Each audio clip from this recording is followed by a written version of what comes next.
And I mentioned this in Spanish, but Benjamin Netanyahu criticized for saying Holocaust was Mufti's idea, not Hitler's. So the Mufti is like, I don't know much. I'm a dumb motherfucker. But the Mufti is like a religious figure, I think. And basically, Benjamin Netanyahu said like, oh no, Hitler didn't want to kill the Jews, guys. No, no, no, no, no, no. The Mufti put it in his head. The Like, shut the fuck up, you fucking dumbass. Let me see what else I want to cover. I would like to cover Cenk Uygur, maybe. To discuss this is the founder of the world's most influential progressive online channel, The Young Turks, a Democratic presidential hopeful. And that's Cenk Uygur. Cenk, great to have you on the program. Thank you very much indeed for joining me. I've been following your tweets with interest this week. You've been getting increasingly angry, I think it'd be fair to say. You said, I'm now enormously frustrated by US and Israeli government's barbaric acts in Gaza.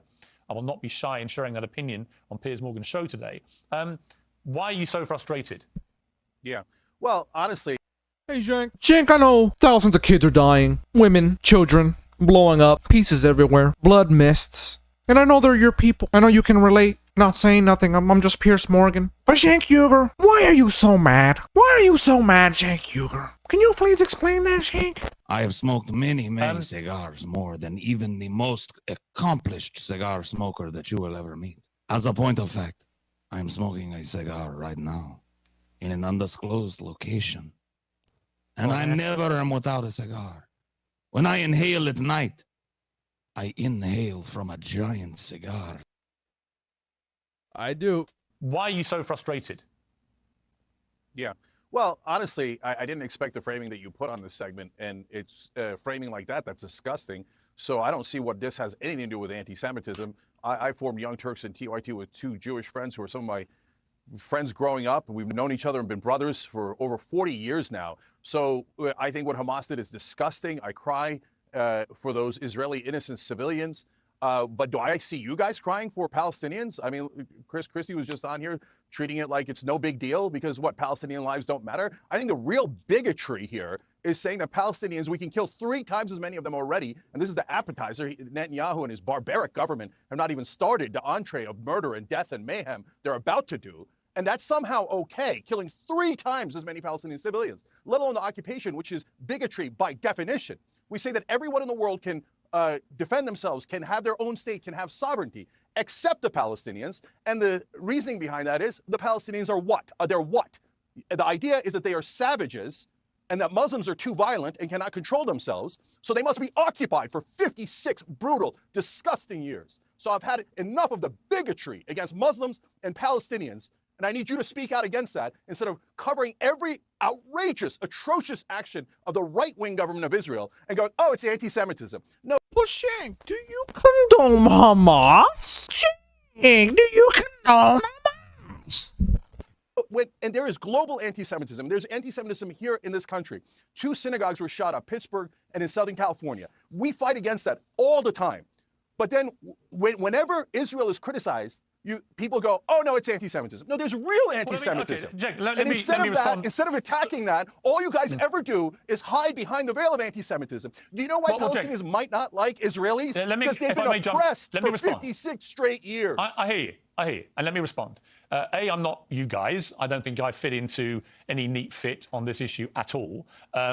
B, I've actually covered this story, I think, more fairly than most people. I've had many pro-Palestinian voices I've given a huge platform for. They've been getting enormous audiences, from Bassem Youssef to others. And I've done that quite deliberately because I think these voices are important to be heard, including yours. I certainly wasn't accusing you, by the way, or your organisation of anti-Semitism. I just think I have found it, as somebody who's always identified as liberal myself, I found it very dispiriting to see people who call themselves liberals, whose instant response, it seemed to me, to one of the worst terror attacks we've ever seen, was to immediately side with the place where these attacks have been launched from. Now, I don't tar all Palestinians with the brush of being Hamas at all. And in fact, the sooner Hamas are out of there, the better for the Palestinian people and the world. But I just think the only human response you can have is, as you did, by the way, to your credit, is it was disgusting what happened on October the 7th. Now, the question then becomes, what is a proportionate response by Israel? Not just to the terror attacks of October the 7th, but obviously there is now a huge ongoing escalation in what has been, as you rightly say, a 56-year war, effectively, in varying degrees over that period. It's not a war. That's where I think It's not a war. It's a struggling to fucking see genocide. It's a ground slaughter. invasion by Israel. Hamas With all has that would fucking entail, particularly mass bottle deaths of rockets. Palestinian They have civilians. fucking bottle How that is going rockets to and be shit, like for any pipe peaceful resolution. rust style rockets that can blow up in midair that like self-destruct. So, let's take it one at a time. First of all, as They you have rightly some point out, cheap on Young weaponry Turks, we covered, that can the do some good atrocious actions damage, of but like Hamas. they're not Right from the strong get-go, at all. condemned it Israel as has fully as fucking anyone nuclear could possibly bombs. condemn it. Because not only are they killing those poor innocent Israelis that didn't do anything, those little babies and the grandmothers, it's disgusting what they did. But on top of that, they're ruining the Palestinian cause. They've burned the moral high ground. They're not with ruining the symbols. cause still. And I then on mean, top of that, we they smear all Palestinians people still of have a Muslim good background cause. like myself. And then it leashes They muddied the water a unleashes this bit. bigotry, Yeah, maybe but Muslim they didn't ruin bigotry it. throughout the world that I'm sick of. So screw Hamas and their barbarism, okay? Now, in terms of a proper reaction, yes, you need to get those hostages out. So now let's look at I'm going to suggest what to actually do. I'm going to be constructive. But first, let's look at the unconstructive solution that Israel had. Dropping bombs on residential buildings. 50 ambulances have been hit. 10 out of 25 hospitals don't operate anymore. The incubators are about to run out of energy. There's 45 babies that might die today. The parents, I just read on CNN, are writing the names of the kids on their calves, on their legs, so that if they are killed in a bombing and they're mutilated, they could find their bodies. Imagine writing the name of your child on their legs so that you could find them in the rubble after Israel or any government drops a bomb on them. And I need the West to understand something. Bombs kill people. And do you know how they kill people? They incinerate them alive, or their heads explode. So what happened in Israel was a disaster and disgusting. But you have to be equally honest and equally outraged at the immorality of incinerating babies and grandmothers and aunts and uncles. But they're Hamas Which is what we're babies and doing grandmothers. right They're now. Hamas America grandmothers. ask you, cannot Cenk, let me keep ask you. sending aid for death and destruction. Enough of Let the me ask you. occupation. I don't want my End it taxpayer today. money to go End to it this shit. today. Fuck it. I'm It's not doing it. monstrous. Okay, I'm going to Cenk, get let me to ask the It's not you fair. this. I'm fighting Let back. me, I completely understand your passion and your anger. I completely get this. I, like you, want to see some resolution at the end of this horror that we're witnessing. How do you get rid of Hamas if you don't do it the way Israel are currently doing? How do you get rid of Hamas actually without leveling eradicate Gaza to the what has ground into become a fine nihilistic mist? ISIS-style Into a terror group who moon- quite deliberately, in my moon estimation, powder. committed an outrage of such appalling scale that they knew that this would goad Israel into this moon kind of dust. response. So why they did that, what is motivating it, who might be putting them up to it, who's helped them prepare for this, these are all questions we don't know the answers to yet. But it seems to me that Israel could, if it's not careful, be being lured into a massive trap here. And I hope that Israel is fell not for the it case. already. But I'm curious, how do you get rid of Hamas if you don't do it the way Israel is currently doing it, albeit with horrific collateral damage in the face of thousands of innocent Palestinians being caught up in the bombing? Yeah. So let me give you a short-term answer, long-term answer. And a lot of people are not going to like these, but these are realistic ways that you minimize civilian casualties. You do what America did with the Osama bin Laden raid. We didn't go drop a nuke on Pakistan. We didn't go destroy 6,000 residential buildings in the middle of Pakistan. We sent in special forces. Is it more dangerous Destroyed than a few, special but forces? not Of course. That's the point of special forces. Try to find the hostages. Does it look like Israel's trying to find the hostages?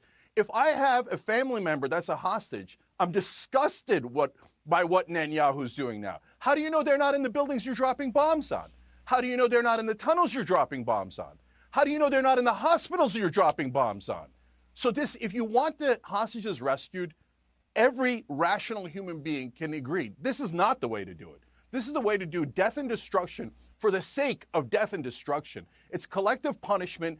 It's genocide against Palestinians, and the world has to speak out. So my way is not pleasant either. It involves a lot of folks dying on both sides. I understand that. Those are super hard choices. But go find Hamas. Go find the hostages. Go rescue them instead of wantonly, indiscriminately killing after killing. And let's be honest, when you drop a bomb and a kid's head explodes and a grandmother is incinerated, that is terrorism. Killing 3 times as many civilians as Hamas is terrorism.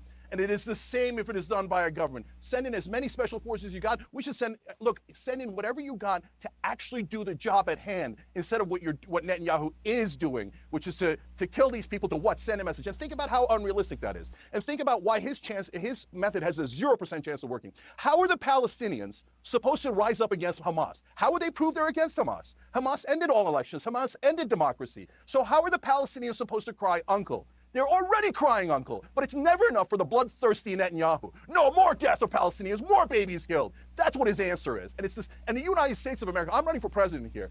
There's no way in the world I would allow this, sending $105 billion. And it doesn't even go to Israel, Ukraine, or Taiwan. It goes to the defense contractors that bribe these greedy American politicians and then get most of that money. And so the long-term answer is 1967 borders and the biggest walls you've ever seen in your entire life. And no one's allowed to cross to either side. But the Palestinians get their state. It is unconscionable for them not to get their state. And if you're a moral person, of course you believe that the Palestinians are not the only people in the world that cannot govern themselves. If you say that, you are being, by definition, bigoted and a racist. We have to have two-state solution immediately.